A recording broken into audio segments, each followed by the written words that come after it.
और कितना दूर पापा? बस पहुंचने वाले हैं बेटा।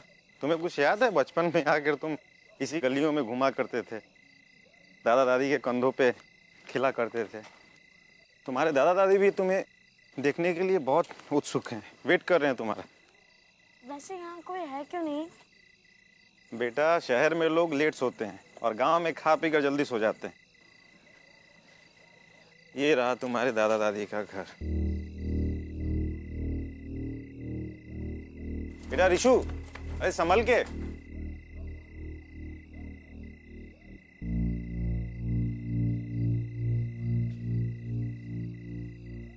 दादा! बेटा रिशु, बेटा अरे रुको तो सही, लाइट तो जलाने दो। इस गांव में लगता है अभी तक लाइट का प्रॉब्लम सॉल्व नहीं हुआ।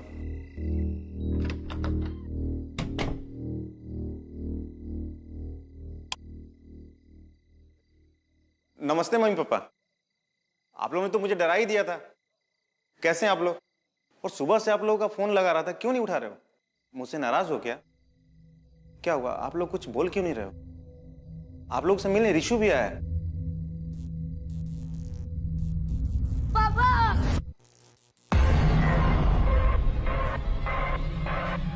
क्या हुआ? क्या हुआ बेटा?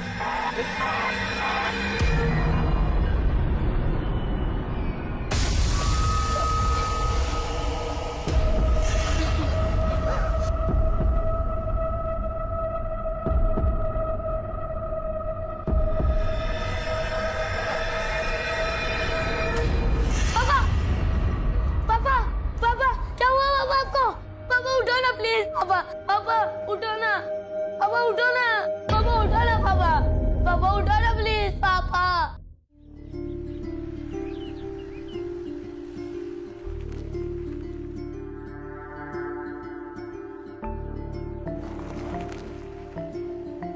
एएसपी आदिति शर्मा, अच्छा बताओ ऐसी कोई किताब बनी है जिससे तुम्हें जाना जा सके? क्यों?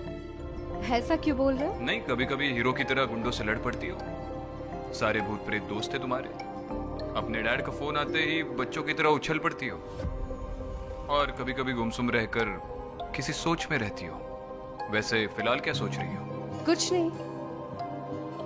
वैसे आप मेरी पर्सनल लाइफ में इतना इंटरेस्ट क्यों ले रहे हैं एसीपी साहब? अरे इतने दिनों से एक साथ काम कर रहे हैं, इतने सारे केसेस एक साथ सॉल्व किए हैं। एक बार तो तुमने मेरी जान भी बचाई है।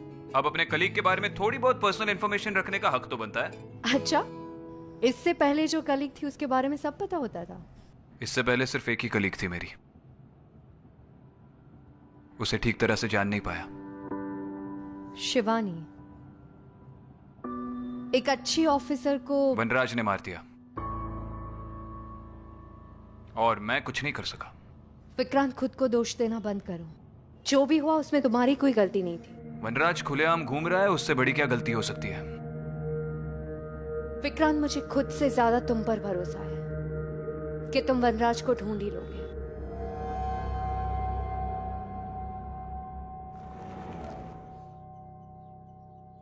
बताइए केस क्या है? सर केस बहुत अजीब है। हमारा वेदपुर एक बहुत बड़ी मुसीबत से गुजर रहा है। कैसी मुसीबत? प्रिया, बच्चे को लेकर आओ। बैठो बेटा। सर, मैं तो आपको सिर्फ उतना ही बताऊं जितना मैंने सुना है। ये रिशु है। बेटा, सर को बताओ आपने क्या देखा था?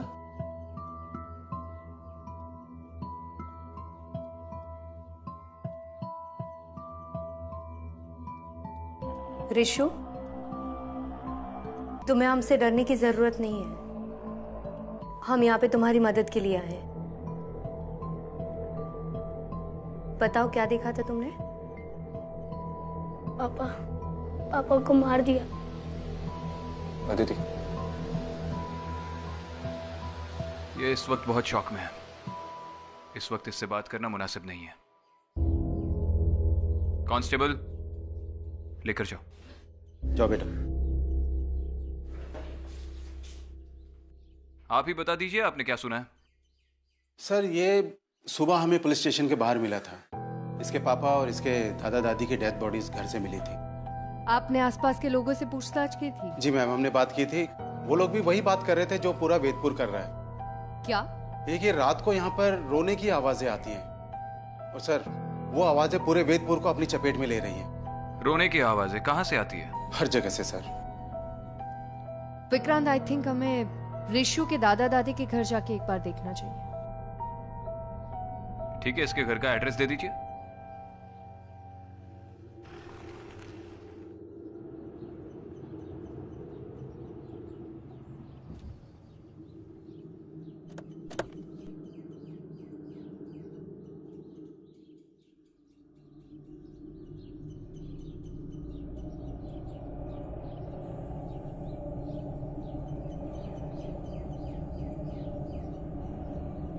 यही है।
इस घर की हालत को देखकर लग नहीं रहा कि ये एक क्राइम सीन है।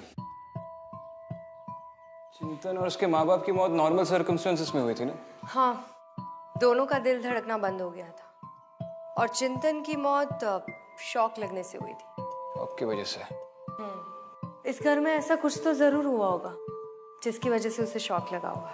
कहीं अपने माँ बाप की डेड बॉडीज देखकर तो वो शॉक में नहीं चला गया? हो सकता है। विक्रांत, मुझे लगता है कि मुझे एक बार वैद्य जी से मिलना चाहिए। पिछली बार भी उन्होंने मेरी मदद की थी, इस बार भी वो हमारी मदद जरूर करेंगे। ठीक है।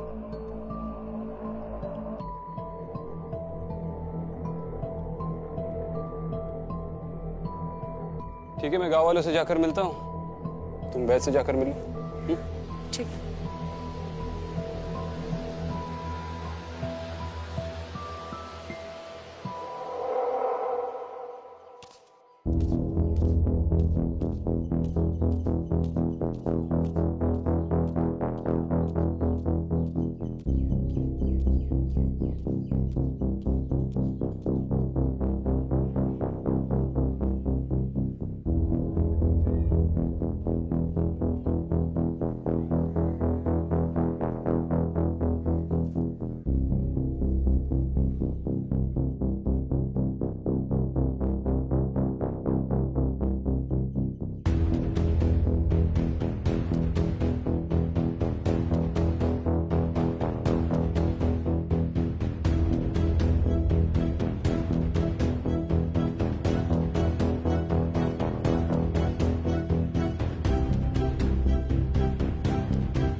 भाई साहब सुनिए, एक मिनट। जी बोलिए।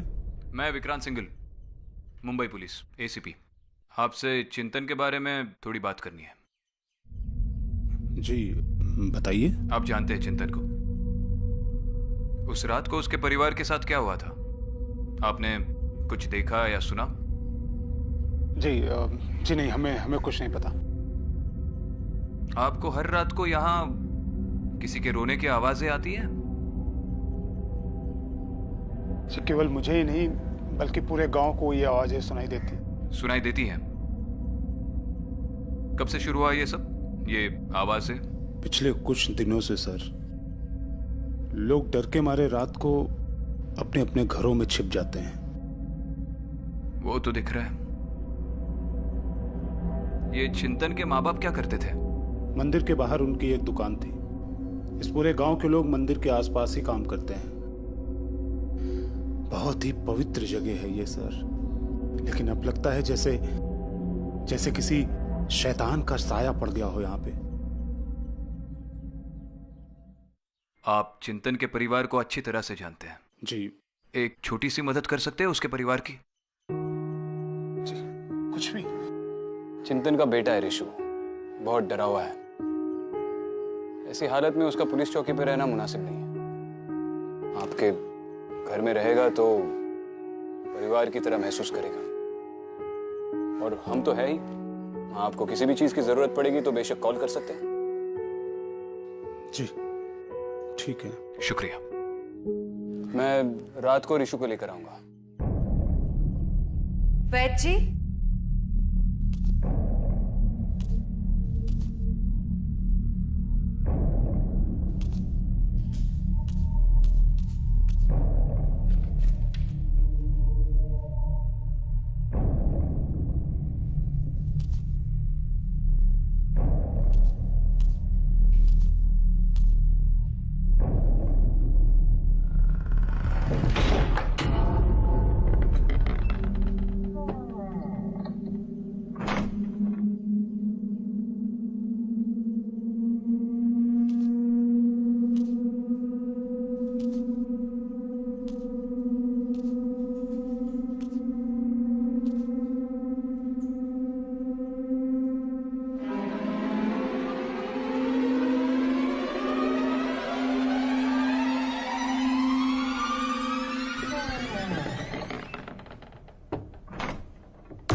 सर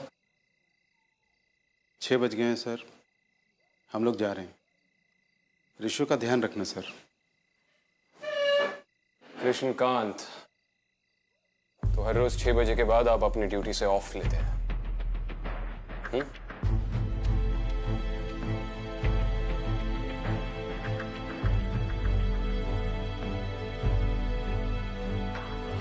ड्यूटी ज्वाइन करने से पहले आप सबने एक शपथ ली थी कि ये देश, इसके सारे लोग हमारा परिवार है और किसी भी हालत में हम अपने परिवार की रक्षा करेंगे, याद है?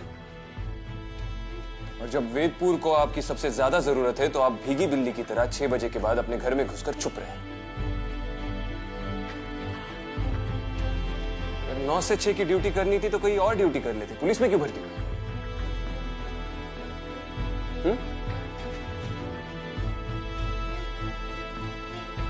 सिर्फ रिशु का ही नहीं, पूरे वेदपुर का ख्याल रखने के लिए मैं अकेला ही काफी हूं।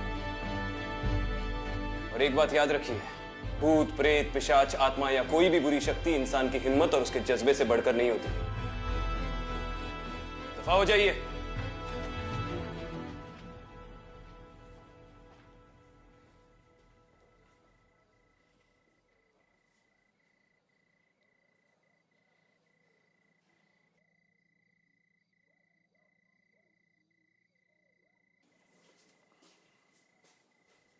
रिशु, रिशु, चलो उठो।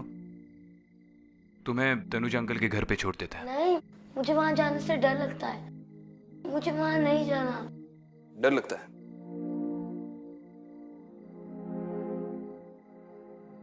अच्छा मुझे बताओ, तुम्हारा फेवरेट सुपर हीरो कौन है? सुपरमैन। सुपरमैन।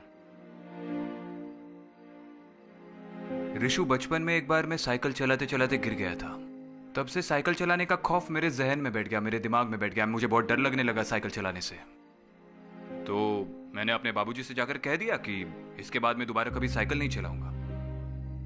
तो उन्होंने मुझसे कहा कि बेटा, अगर जिंदगी में आगे बढ़ना है, कुछ बड़ा बनना है, तो जिस चीज से तुम्हें सबसे ज्यादा डर लगे, सुबह उठकर सबसे पहले वही चीज करो। और उस साल स्कूल की साइकिलिंग कंपटीशन में मैं फर्स्ट आया। तो अब तुम भी मत डरो। ये देखो, इस पर्ची पर मैंने अपना फोन नंबर लिख दिया है, ये अपने पास रखो।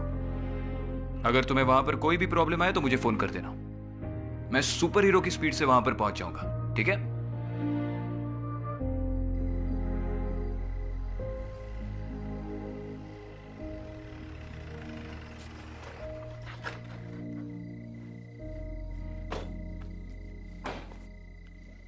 और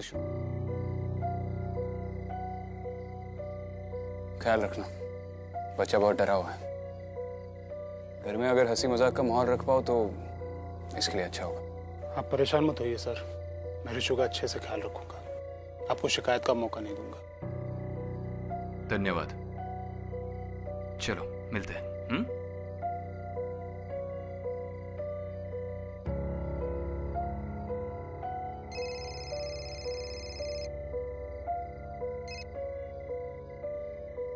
हाँ दीदी। कहाँ हो विक्रांत? ये ऋषि को छोड़ने आया था, बस निकल ही रहा हूँ।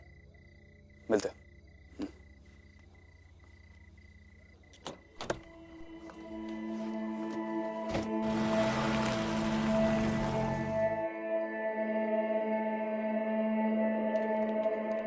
विक्रांत कहाँ थे तुम? कब से कॉल कर रही थी, तुम्हें फोन क्यों नहीं उठा रहे? अरे मैंने तुमसे कहा था ना, मैं ऋषु को तनुज के घर पे छोड़ने गया था। हाँ पर एक फोन तो कर सकते थे। कहाँ हो, क्या कर रहे हो, कुछ अता पता ही नहीं तुम्हारा। अब मैं क्या करूँ, मुझे ड्यूटी करते समय फोन पे बात करने की आदत नहीं है। हाँ तो अब आदत डाल लो। मतलब? कुछ नहीं। वैद्य जी ने क्या कहा? वो भी अब यहाँ शायद नहीं है। उनके आश्रम में भी बुरी शक्तियों का साया है। जब मैं उनके आश्रम में गई तो एक बुरी आत्मा ने मुझ पर अटैक किया। विक्रांत, हमने जितना सोचा था उससे कई ज्यादा खतरा है यहाँ पे। ऐसा लग रहा है जैसे अचानक से सारी बुरी शक्तियां वैदपुर में आ गई हो। वापस आने के लिए सारी बुरी शक्तियां कहीं पर गई नहीं थी अदिति, चाहे वो वैदपुर हो या कहीं और। जहां जहां अच्छाई होती है वहां पर बुराई होती ही है। आज तक हमने जितने भी केसेस सॉल्व किए, शुरू में हमें काफी दिक्कतें आई है, लेकिन हमारे अंदर की अच्छाई ने हमेशा हमें उन्हें सुलझाने की मदद की है। बेटा पता है, मैं और तुम्हारे पापा सारा दिन खेतों में घुमा करते थे, मंदिर से चुराकर प्रसाद खाते थे और पड़ोसी के खेत से आम, खूब मस्ती करते थे। फिर एक दिन वो शहर चला गया और मैं यहाँ रह गया। उसके जाने का मुझे भी अफसोस है। मेरी मम्मी चली गई भगवान के पास और अब मेरे पापा भी चले गए। बेटा हम है ना तुम्हारे पास। और तू बिल्कुल उदास मत, ठीक है? कल सुबह होते ही मैं तुम्हें पूरा वेदपुर घुमाऊंगा। आप कल की छोड़िए, मैं अभी इसके लिए कपड़े देती हूँ, फिर आराम से सो जाना, थक गया है। और तुम मोबाइल पे गेम खेलोगे? ये लो। इस बार तुम बहुत ज्यादा टेंशन में लग रही हो, क्यों? पता नहीं, इस बार अजीब सी घुटन हो रही है। ऐसा लग रहा है जैसे कुछ मुझसे दूर जाने वाला है।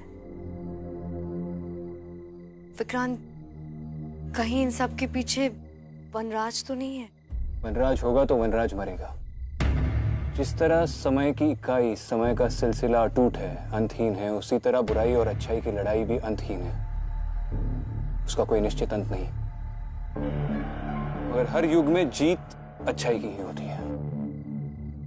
अब अगर रावण को मारना है तो राम तो बनना होगा। पर विक्रांत, अगर तुम्हें कुछ हो गया तो क्या शहीद सिपाहियों की तस्वीरों में लेट विक्रांत सिंघल की तस्वीर लग जाएगी और तुम उसके सामने खड़ी रह के सल्यूट करना? विक्रांत, मैं मजाक नहीं कर रही।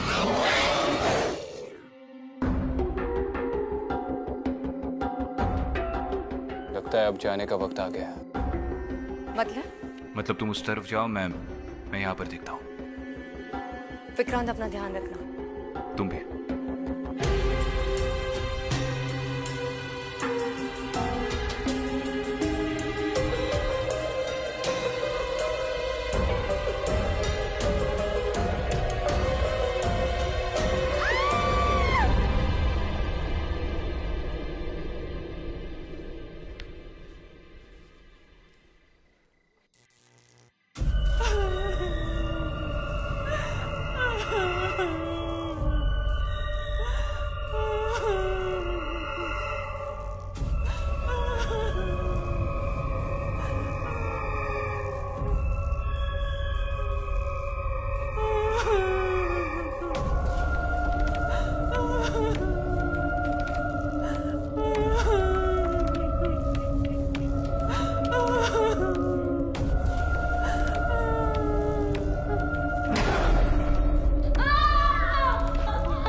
सुनिए,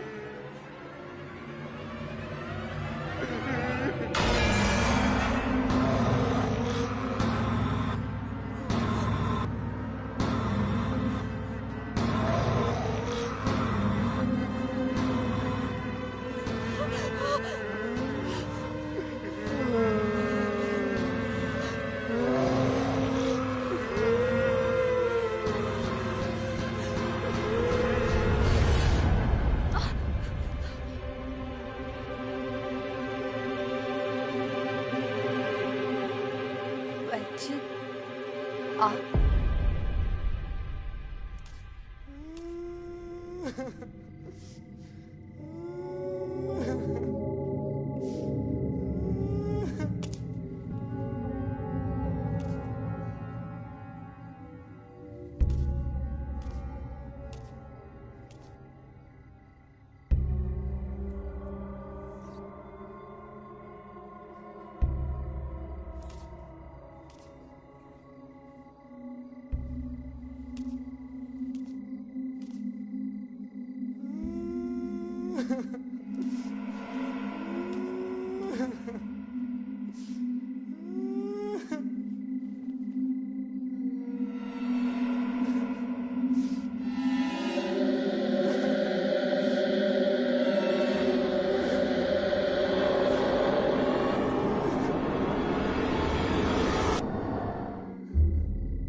हेलो हेलो ऋषु, हेलो, रो क्यों रहे हो ऋषु? अच्छा सुनो, रो मत, मैं आ रहा हूँ। आखिर तुम्हें वेदपुर के खतरे के बारे में पता चल ही गया? जी, पर ये सब कुछ कौन कर रहा है और क्यों कर रहा है, कुछ समझ में नहीं आ रहा। हमें जितना पता है उतना हम तुम्हें बता सकते हैं। वेदपुर में लोगों की मौत होती जा रही है और मरने वाले की आत्मा को मुक्ति नहीं मिल रही है। हाँ, शायद इसीलिए वो लोग रो रहे थे। वो लोग मुक्ति मांग रहे हैं। पर वैची, ये सब कुछ यहाँ वेदपुर में ही क्यों हो रहा है? अदिति, तुम्हें मैंने पहले भी बताया था, वेदपुर वो जगह है जहाँ पर रावण ने पहली बार धरती पर कदम रखा था। लेकिन इस बार रावण ने नहीं, एक शैतान ने हमारी धरती पर कदम रखा है। वो शैतान जोरों से अपना जाल फैला रहा है। शैतान? कहीं वो शैतान वनराज तो नहीं है? शैतान के अनेक नाम होते हैं, कभी किसी रूप में और कभी किसी और रूप में प्रकट होता है। हो सकता है वेदपुर में वो वनराज के नाम से आया हो। हाँ, लेकिन उस शैतान को मारने का, उसे खत्म करने का कोई ना कोई तरीका तो होगा ना? उस शैतान को मारने का सिर्फ एक ही तरीका है, वो मैं तुम्हें बता चुका हूँ और तुमने देखा भी है।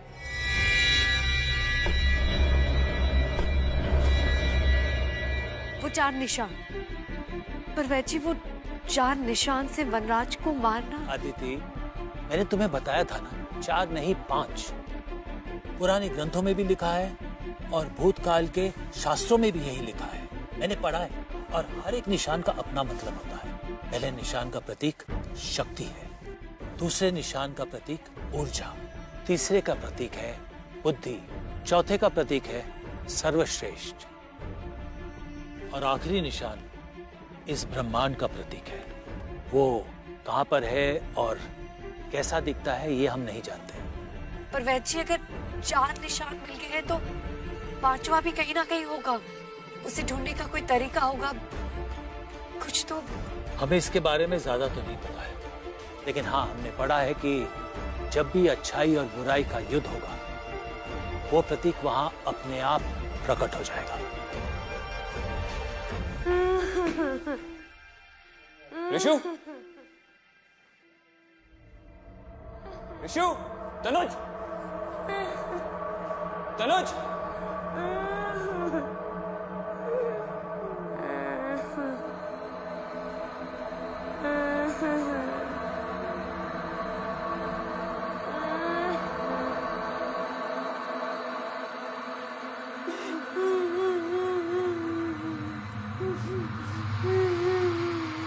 ऋषु,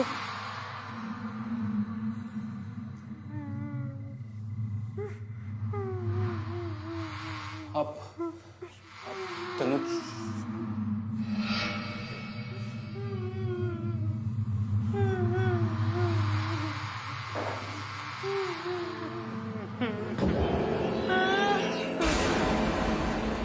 तनुज,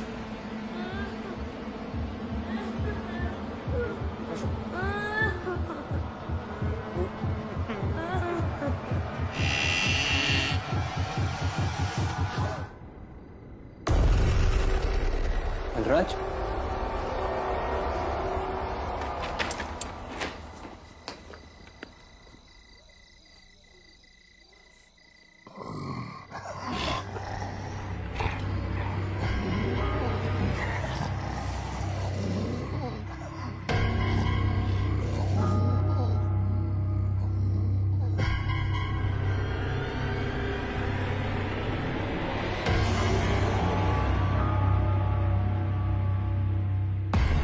वैची ऐसी अच्छाई, ऐसी शक्ति, वो कौन है जो वनराज से लड़ पाए? वनराज से लड़ाई बहुत पुरानी है अदिति। सबसे पहले उससे लड़ने आया था सिद्धांत। सिद्धांत जोगलेकर, शिवानी का भाई। सबसे पहला निशान हमने उन्हीं की डायरी में देखा था। उसके बाद आई शिवानी, उसके बाद आई तुम और वो विषकन्या अनन्या।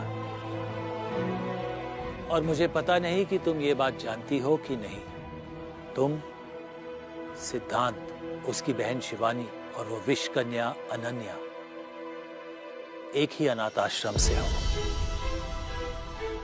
रामेश्वर शिशु मंदिर।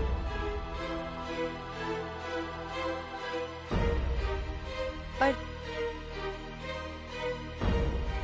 आप ये बात कैसे जानते हैं? तुम्हारे जाने के बाद जब हमने वो 5वां निशान ढूंढना शुरू किया, तब हमारे सामने वो 5वां निशान नहीं आया, बल्कि तुम्हारी कहानी हमारे सामने आई। क्या? अनाथ आश्रम के जलने के बाद सिद्धांत और उसकी बहन शिवानी को एक परिवार ने गोद ले लिया था। सिद्धांत की 2 बहनें और थी, एक अनन्या और एक मैं।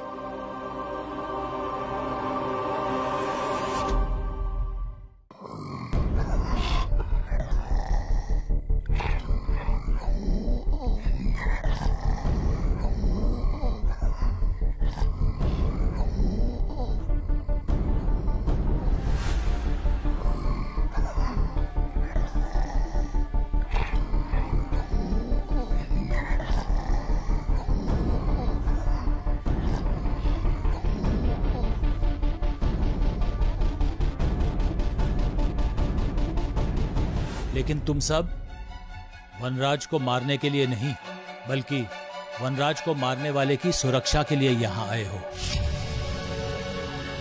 कौन है तुम? मेरा नाम अदिति है। शिवानी ने मुझे यहाँ भेजा है किसी की मदद करने।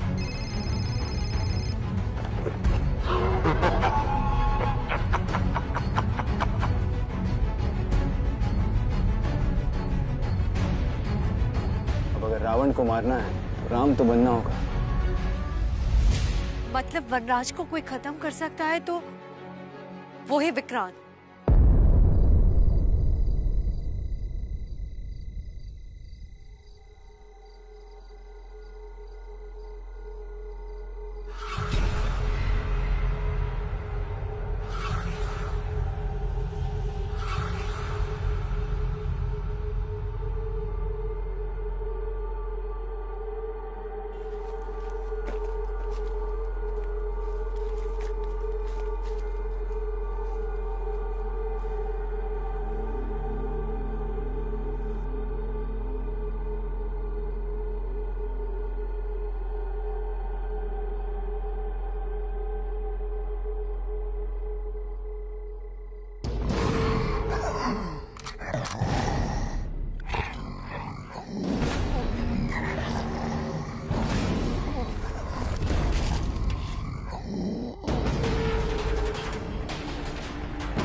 ये बात वो बुरी शक्ति वनराज भी जानता होगा।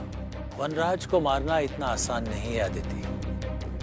विक्रांत की जान को भी खतरा है। तुम्हें जल्द से जल्द वो 5वां चिन्ह ढूंढना पड़ेगा, क्योंकि वो 5वां चिन्ह ढूंढने के बाद ही दूसरी दुनिया का दरवाजा खुलेगा और इन सब आत्माओं को मुक्ति मिलेगी और तभी वनराज को मारा जाएगा।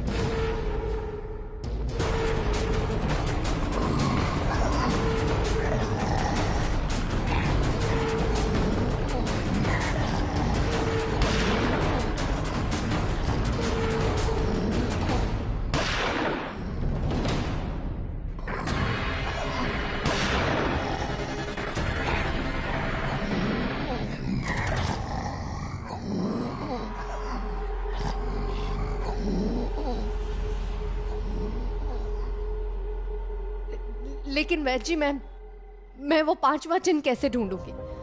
कहाँ मिलेगा वो मुझे? कोई तो तरीका होगा उसे ढूंढने का। तुम्हें बताया ना अदिति, जब भी विक्रांत और वनराज का सामना होगा वो चिन्ह अपने आप तुम्हें दिख जाएगा। पर वैद जी, कहीं ऐसा ना हो कि वो 5वां निशान ढूंढने से पहले मैं विक्रांत को खो नहीं सकती। अदिति, विक्रांत तुम्हारे लिए नहीं बल्कि वो बुरी शक्ति को मारने के लिए पैदा हुआ है। वनराज वैसे भी बहुत शक्तिशाली हो गया है और वो सारी दुनिया को वेदपुर के जैसे ही खत्म करना चाहता है।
तुम्हें जल्दी जाकर विक्रांत की मदद करनी चाहिए वनराज को खत्म करने के लिए।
जब भी अच्छाई और बुराई का युद्ध हो वो प्रतीक वहां अपने आप प्रकट हो जाएगा।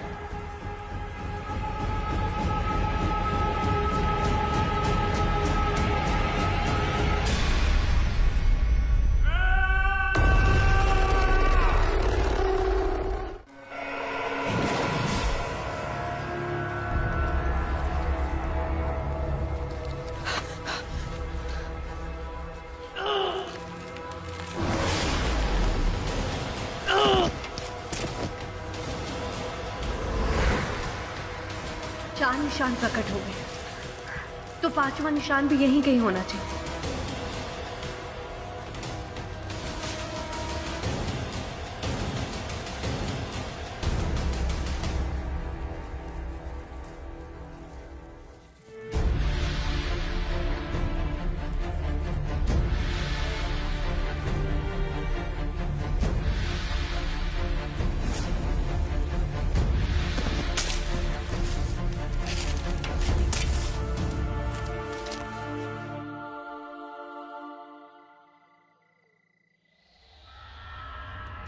पहले निशान का प्रतीक शक्ति है, दूसरे निशान का प्रतीक ऊर्जा, तीसरे का प्रतीक है बुद्धि, चौथे का प्रतीक है सर्वश्रेष्ठ।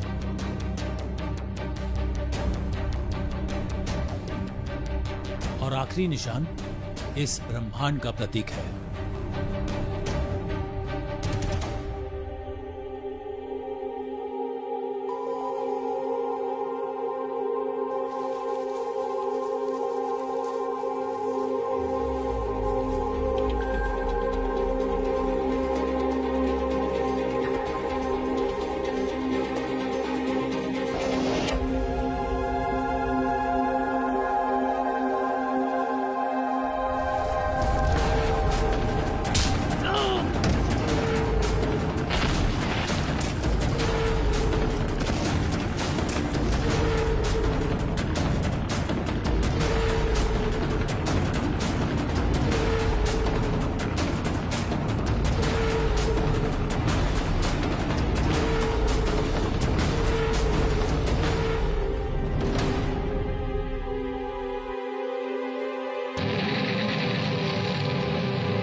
तुम मुझे मार नहीं सकते, इस दुनिया को नहीं बचा सकते, और अगर मैं मरा तो तुम भी।